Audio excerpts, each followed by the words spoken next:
एकादश स्कंदः अथ त्रयोदशोऽध्यायः फ्रॉम श्लोका 21 इत्यहं मुनिभिः पृष्टः तत्त्वजिज्ञासुभिस्तदा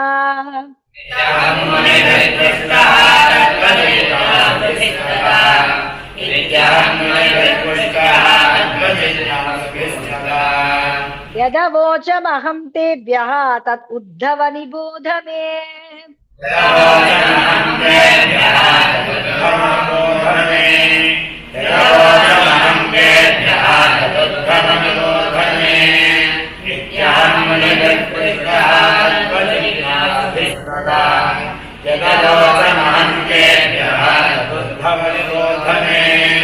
वस्तुनो यद्यनानत्वम् आत्मनः पृष्ट ईदृशः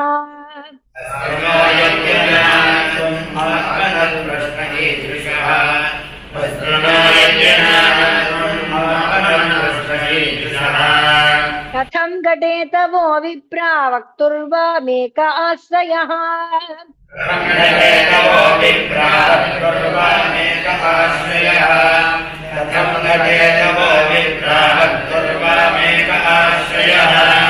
वस्तुनो यद्यनानत्वम् आत्मनः प्रश्न ईदृशः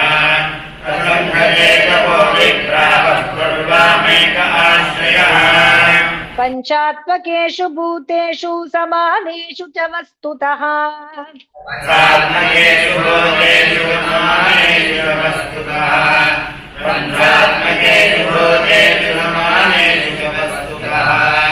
को भवान् इति वः प्रश्नो वाचारम्भो ह्यनर्थकः।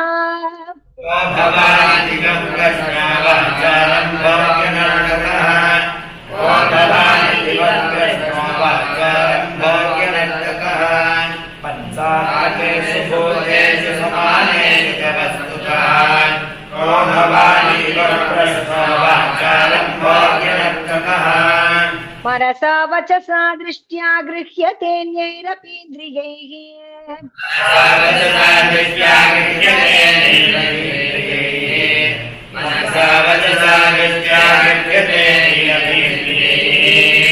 अहमेव न मत्तोऽन्यत् इति बुद्ध्यत्वमञ्जसा।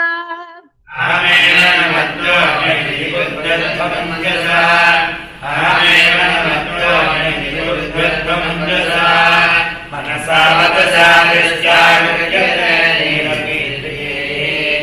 अहमेव न मत्तोऽन्यत् इति बुद्ध्यत्वमञ्जसा। गुणेषु आविशते चेतो गुणाश्चेतसि च प्रजाः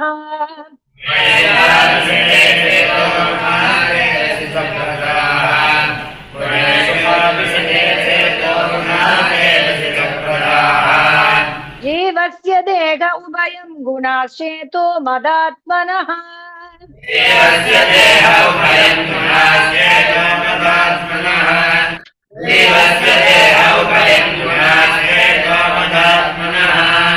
गुणेषु आविशते चेतो गुणाश्चेतो प्रजाः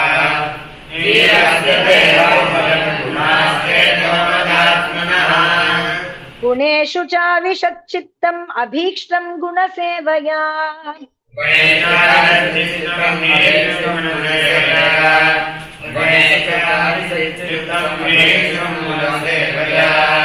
गुणाश्च चित्तप्रभवा मद्रूप उभयं त्यजेत्।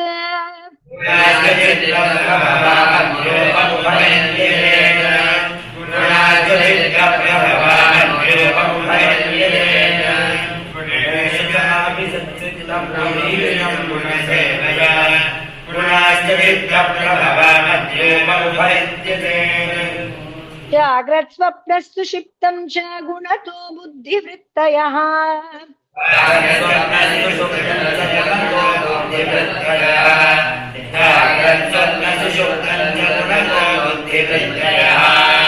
तासां विलक्षणो जीवः साक्षित्वेन विनिश्चितः।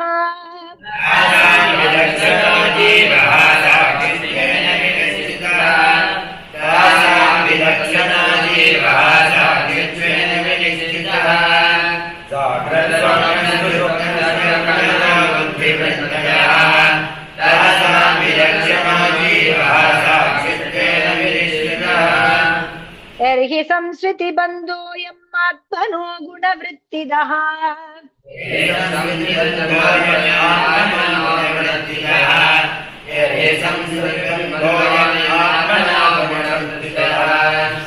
मयि तुर्ये स्थितो जह्यात् त्यागस्तद्गुणचेतसा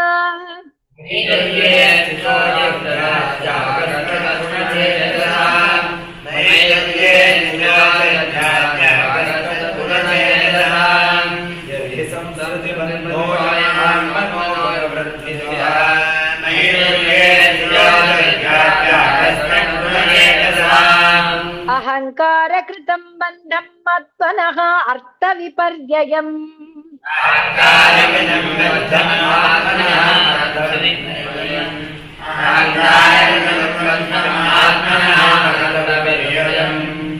विद्वान् निर्विद्य संसार चिन्तां तुर्ये स्थितस्य चेत्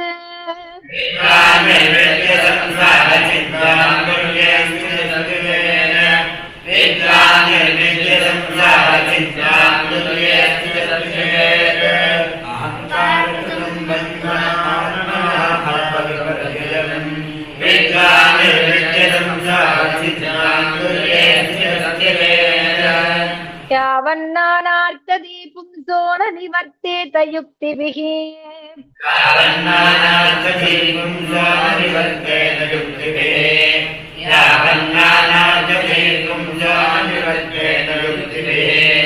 जागर्त्यपि स्वपन्नज्ञः स्वप्ने जागरणं यथा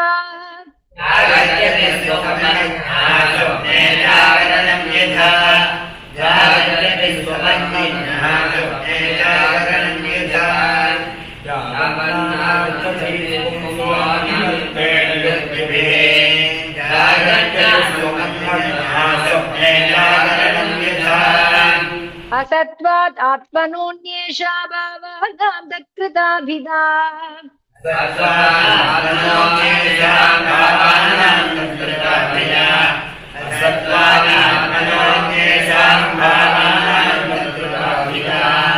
गतयो एतवश्चास्य मृषा स्वप्नदृशो यथा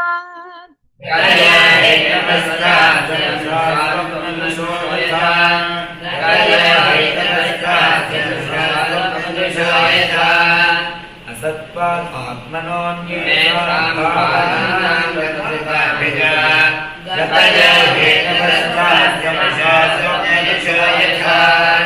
यो जागरे बहिरनुक्षण धर्मिणोऽर्थान्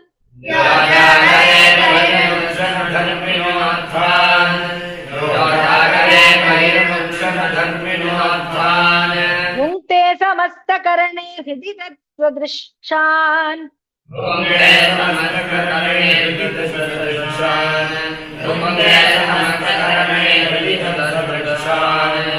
स्वप्ने सुषुप्त उपसंहरते स एकः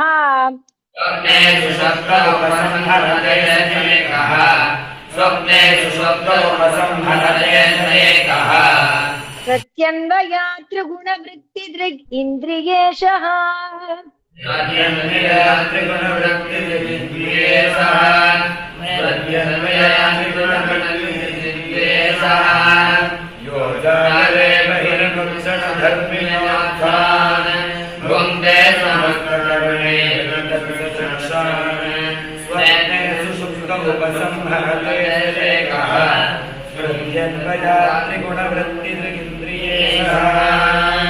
एवं विमृश्य गुणतो मनसस्यवस्था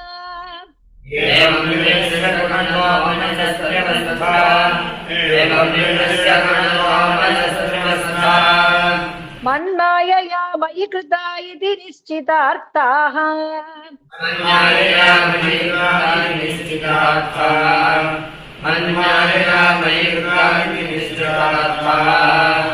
संचिद्य हार्दमनुमानसदुक्तितीक्ष्णज्ञानासिना भजतमाखिल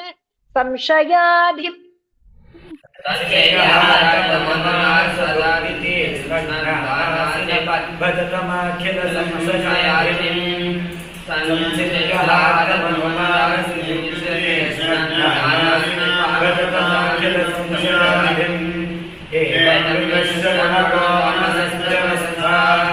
मन्मा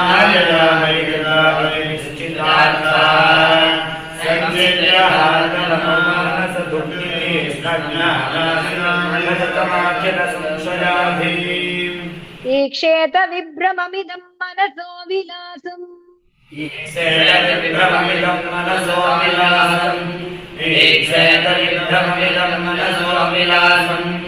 दृष्टं विनष्टमतिलोलमलातचक्रम्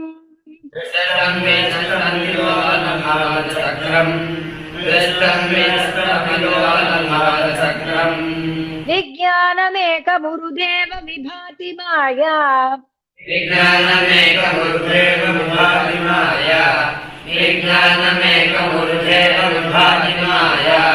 स्वप्नस्त्रिधा गुणविसर्गकृतो विकल्पः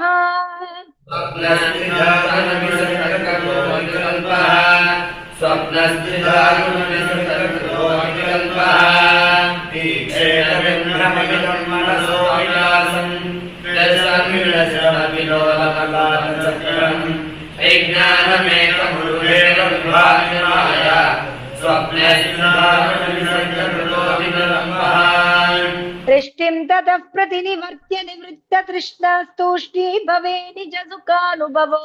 निरीहः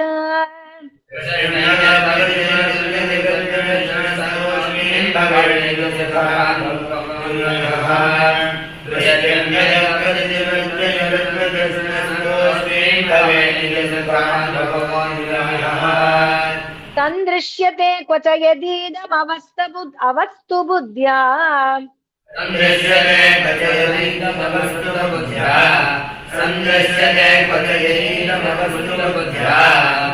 त्यक्तं भ्रमाय नवमे स्मृतिरानिपातात्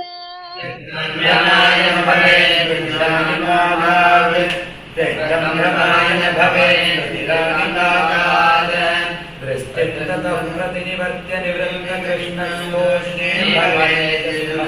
भवो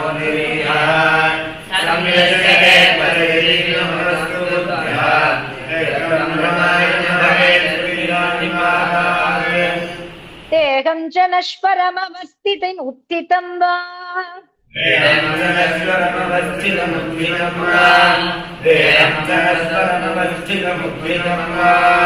सिद्धो न पश्यति यदोद्यगमत्स्वरूपम्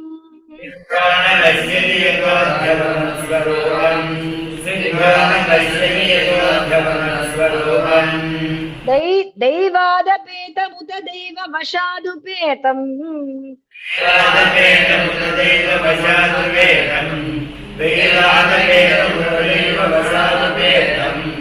वासो यथा परिकृतं मदिरामदन्धः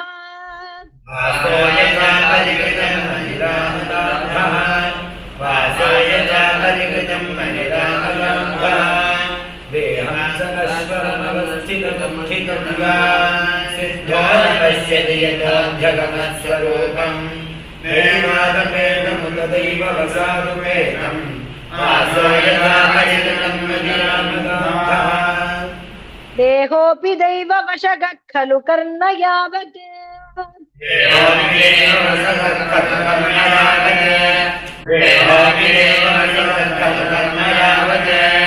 स्वारम्भकं प्रति समीक्षत एव सासुः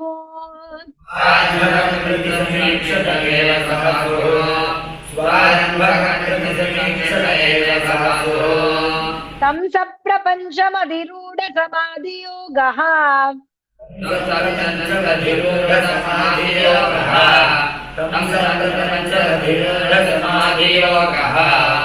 स्वाप्नं पुनर्न भजते प्रतिबुद्धवस्तुः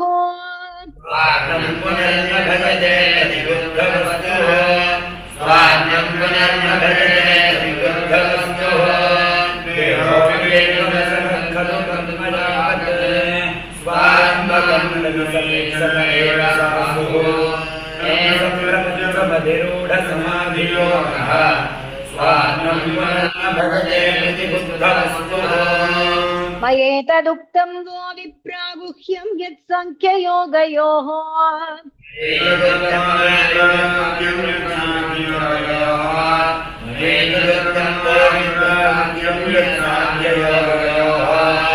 जानीतमागतं यज्ञं युष्मद्धर्म विवक्षया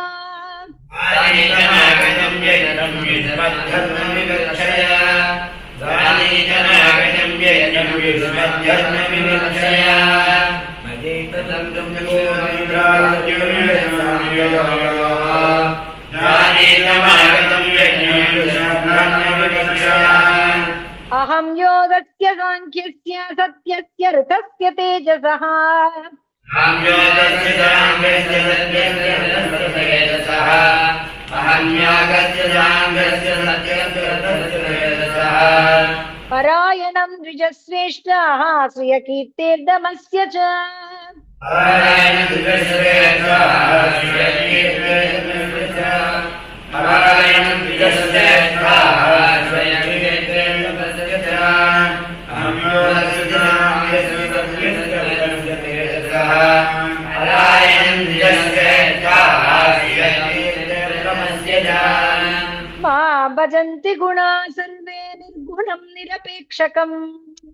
भजन्ति गुणान् सर्वे निर्गुणं निरपेक्षकम् भजन्ति गुणान् सर्वे निर्गुणं निरपेक्षकम् सुहृदं प्रियमात्मानं साम्या सङ्गादयो गुणाः सुहृदं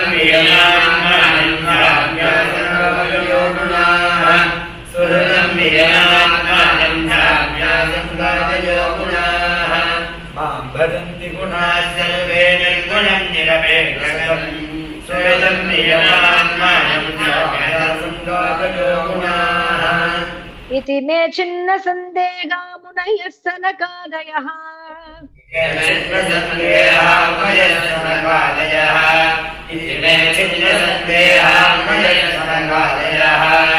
सभाजयित्वा परया भक्त्या गृणत संस्तवैः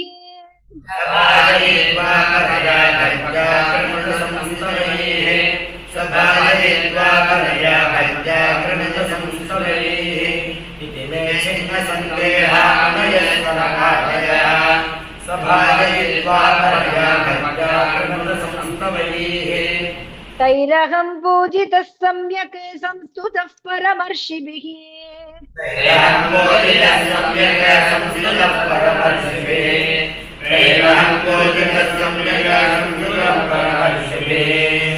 प्रत्ययाय स्वकं धाम पश्यतः परमेष्टिनः